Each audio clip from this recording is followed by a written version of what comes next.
What's going on, guys? My name's Joe. You can find me everywhere online at Tattoo Theist. Today we're going to be looking at Lindsey Graham, and no, it is not the US Senator. This Lindsey Graham is a feline, or at least that's what she identifies as. And really, it's just in the context of giving the woke mob what they asked for, or at least giving them a little taste of what they're giving our kids. As you all already know, we are fighting a culture war against individuals and entities who have completely abandoned rational thinking. They've let go of truth and are trying to completely abolish objective reality. One creative way that a lot of conservatives and anti-woke people are choosing to take this war to the other side in a peaceful manner is by giving their silly as hell ideologies right back to them. They're taking this crazy woke behavior and they're projecting it back so that they can see how silly this is. So here's the story right here. It says, "I'm a cat, meow meow. Mom dresses as a cat and says she identifies as one in protest over trans school board member who wears his deceased wife's clothing in front of school kids." An Arizona mother went viral after she showed up to a school board meeting in a cat costume and makeup to mock what she says is the school's woke agenda. Lindsey Graham, not the senator, made headlines last month after a video showed her in a feline getup demanding board member Paul Bixler to resign. Bixler, age 72, a retired teacher and principal, identifies as transgender. He was appointed to the library school board outside Phoenix in 2021. The way Graham addressed the school board that night was by saying, "I am a cat, meow meow. I'm not a woman dressed as a cat, I am a cat. How many of you believe and confess that I am a cat?" No one. All right, now here's the video. "I am a cat, meow meow. I'm not a woman dressed as a cat, I am a cat. By show of hands, I'm curious, how many of you believe and confess that I'm a cat?" Great. By show of hands, I'm curious, how many of you believe that your child or a child from this school would believe that I'm actually a cat? No one.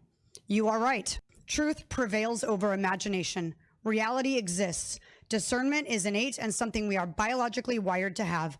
One look at me and you know this to be true. I am a woman posing as a cat. Now, let's get a bigger picture of what's going on. She's at a school board meeting. She obviously has her chance to talk. She sees what is going on within the schools. And then she sees, well, this is a school board meeting in my own neighborhood.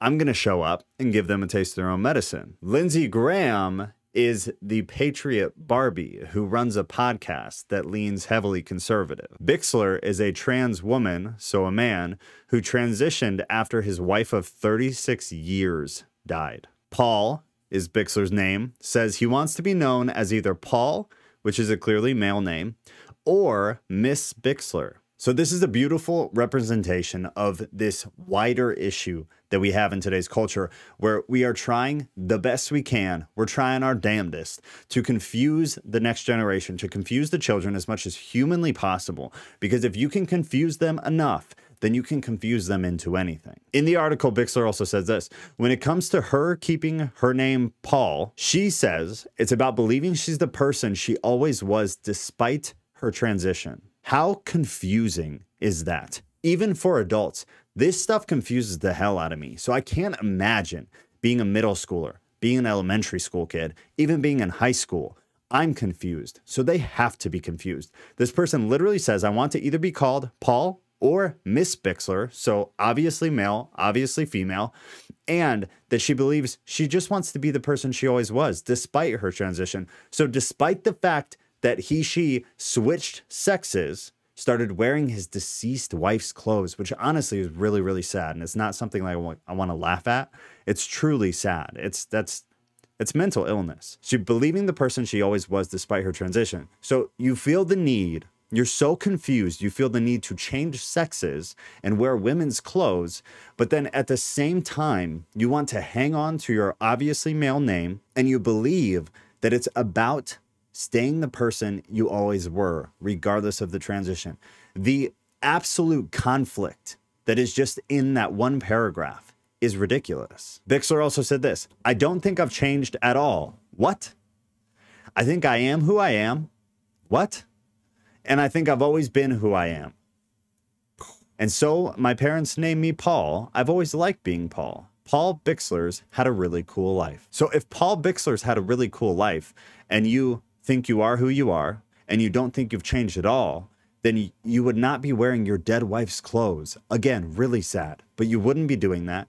You wouldn't be changing sexes, and you wouldn't be forcing children to address you as either a male first name or a female last name. Guys, this is a mental health crisis. The sad part about this, honestly, when you really dissect it and you try to step back and look at it big picture, I believe, my opinion, it's just my opinion, you have kind of two groups, and I think you have more than that, but really broadly, you have two groups. You have half of these leftist, progressivist activists who I believe are genuinely confused. I believe they're either NPC type people who are easily persuaded, easily confused, and then easily manipulated. And then on the other end of that spectrum, you have people who know that it's wrong, they know it's illogical, they know it doesn't make any sense, and they are a part of the greater attack and agenda that is to get to the next generation, that is to confuse them, indoctrinate them, and pull them in to their left-wing activist radicalist ideology. But at the end of the day, the truth is the truth. And as she said, objective reality exists, regardless of what you want. It's something that us as Christians also, and I'll be critical of Christians here, we also need to understand that. We can't just fly around in la la land about things that now at this point in society, in life, in history, in the world are just not true. Sometimes faith is just that. It's faith. And sometimes there are not clear answers to tough biblical questions. We need to be honest and frank about that fact, especially in this now extremely irrational world, and especially, in my opinion, for parents. Because if you are not going to be the rational, rock-solid parent to your child, then you are not setting a good example and a hard contrast to what they're going to get out in society, which is irrationality, which is inconsistency, which is nothing being congruent whatsoever with what they know to be objectively true. So when it comes to faith as a parent, but really as anybody, when you're speaking to somebody about faith, you need to be brutally honest. We don't have the answers. This is what we think. These are what opposing views are, and then go from there. Christians now more than ever need to start being honest, because there needs to be somebody in the society right now who is rock solid in reality, in some sort of structure of what is objective. We cannot be the crazy ones. There are enough crazy people right now. It has gone, we used to be the crazy ones. Christians used to be the irrational ones. It is absolutely flipped on its head. So now we need to do a really good job and be really good stewards of reality. And that means being honest, because there are not always answers to tough Christian questions. Just like not everything in the Bible is perfect, just like not everything they teach in church is perfect, this ideology where kids are totally confused on what a boy and a girl is and that you can be whatever you want, these things are just not true. This is just one of many ways that we can step forward, speak out, and be a part of positive change back in the direction of just general sanity. I love you guys. Have a wonderful evening.